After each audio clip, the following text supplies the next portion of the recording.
નમસ્કાર ખેડૂત મિત્રો, સ્વાગત છે તમારું ખેડૂત પરિચય યુટ્યુબ ચેનલમાં। આજે તારીખ 5 જાન્યુઆરીની આજની સવારની હવામાન અપડેટની અંદર માહિતી મેળવીએ તો ગુજરાતમાં 7 થી 10 જાન્યુઆરી વચ્ચે માવઠાના વરસાદની આગાહી।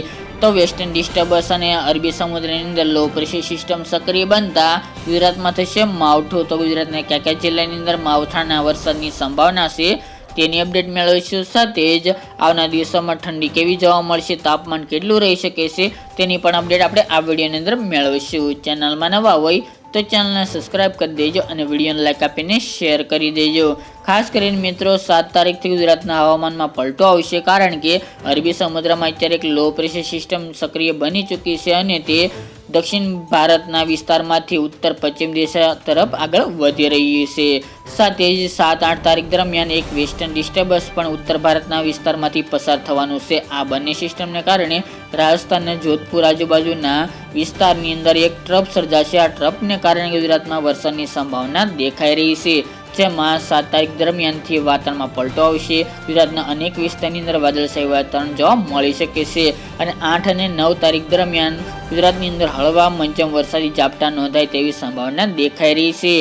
હાલના વેધર મોડેલ અલગ અપડેટ આપી રહ્યા છે, પરંતુ હાલની નવી અપડેટ મુજબ 7 થી 10 તારીખ દરમિયાન દક્ષિણ ગુજરાતનો વિસ્તાર, તેની સાથે પૂર્વ વિસ્તાર અને ઉત્તર ગુજરાતમાં પણ હવે વરસાદની સંભાવના દેખાઈ રહી છે। સૌરાષ્ટ્ર અને કચ્છમાં હાલની અપડેટ મુજબ શક્યતા જણાતી નથી, પરંતુ એકાદ વિસ્તારની અંદર વરસાદી માહોલ જોવા મળી શકે છે। પરંતુ તે સિસ્ટમ કઈ દિશા તરફ આગળ વધશે, કયા વિસ્તારની અસર કરશે, તે આવનાર દિવસોમાં ચોક્કસ અપડેટ મળશે। પરંતુ અત્યારની અપડેટ મુજબ તમારે માનવાનું છે કે ઉત્તર ગુજરાતના સાબરકાંઠા, બનાસકાંઠા, પાટણ, મહેસાણાના તમામ વિસ્તારો, તેની સાથે અરવલ્લી જિલ્લો, મહીસાગર જિલ્લો તેમજ પૂર્વની અંદર પંચમહાલ, દાહોદ, ગોધરા, છોટાઉદેપુર, કવાંટ અને વડોદરા સહિતના વિસ્તારનો સમાવેશ જોવા મળી રહ્યો છે। દક્ષિણ ગુજરાતના તમામ જિલ્લાઓ, નર્મદા, તેની સાથે ભરૂચ જિલ્લો, અંકલેશ્વર, અમોદ, સુરત, વલસાડ, નવસારી, તાપી, ડાંગ સહિતના જિલ્લાઓની અંદર પણ હળવાથી મધ્યમ વરસાદી ઝાપટા નોંધાઈ શકે છે। જ્યારે કચ્છ અને સૌરાષ્ટ્રની અંદર વાતાવરણમાં પલટો જોવા મળશે, વાદળછાયું વાતાવરણ જોવા મળે તેવી સંભાવના દેખાઈ રહી છે। હાલ તેની અપડેટ જોવા મળતી નથી, પરંતુ કોઈ પણ ફેરફાર થશે તો આવનાર દિવસોમાં જણાવીશું। ખાસ કરીને આ વેસ્ટર્ન ડિસ્ટર્બન્સ અને જે લો પ્રેશર સિસ્ટમ સક્રિય બની છે, જેના કારણે ગુજરાતની અંદર માવઠું જોવા મળશે। પરંતુ મિત્રો ખાસ કરીને આ માવઠું બહુ હેવી એટલે કે ભારે વરસાદ લાવે તેવી શક્યતા ખૂબ ઓછી જોવા મળી રહી છે। અમુક વિસ્તારની અંદર વરસાદ પડશે, પરંતુ છૂટો છવાયો તેમજ હળવાથી મધ્યમ વરસાદી ઝાપટા નોંધાઈ શકે છે। તેમજ વાતાવરણ સાવ ચોખ્ખું રહેવાની શક્યતા ખૂબ ઓછી જોવા મળી રહી છે। ઘાટા વાદળો બંધાશે તેમજ ચોમાસા જેવો માહોલ જોવા મળે તમામ ગુજરાતના વિસ્તારની અંદર તેવી સંભાવના દેખાઈ રહી છે।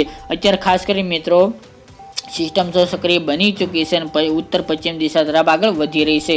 તેના ટ્રફના કારણે ગુજરાતમાં અવશ્ય માવઠું જોવા મળે તેવી સંભાવના જોવા મળી રહી છે, જેની તમામ ખેડૂતોએ નોંધ લેવી, કારણ કે આ માવઠાને કારણે રવિ પાકોને ભારે નુકસાની જોવા મળે તેવી શક્યતા પૂરી જણાઈ રહી છે। ત્યારબાદ મિત્રો વાત કરીએ તો ઠંડીમાં હાલ તો 2 દિવસથી ચમકારો જોવા મળી રહી છે, એટલે કે ઠંડીમાં વધારો જોવા મળી રહી છે। રાત્રિનું લઘુત્તમ તાપમાન પણ નોર્મલ કરતાં ખૂબ નીચું પહોંચી ગયું છે। ગઈકાલના રોજમાં નલિયામાં એટલે કે કચ્છ જિલ્લાની અંદર સૌથી નીચું 7-8 ડિગ્રી સેલ્સિયસ સુધી તાપમાન નોંધાયું હતું, તેમજ ઉત્તર ગુજરાતના વિસ્તારની અંદર 9 થી 11 ડિગ્રી વચ્ચે તાપમાન ચાલી રહ્યું છે।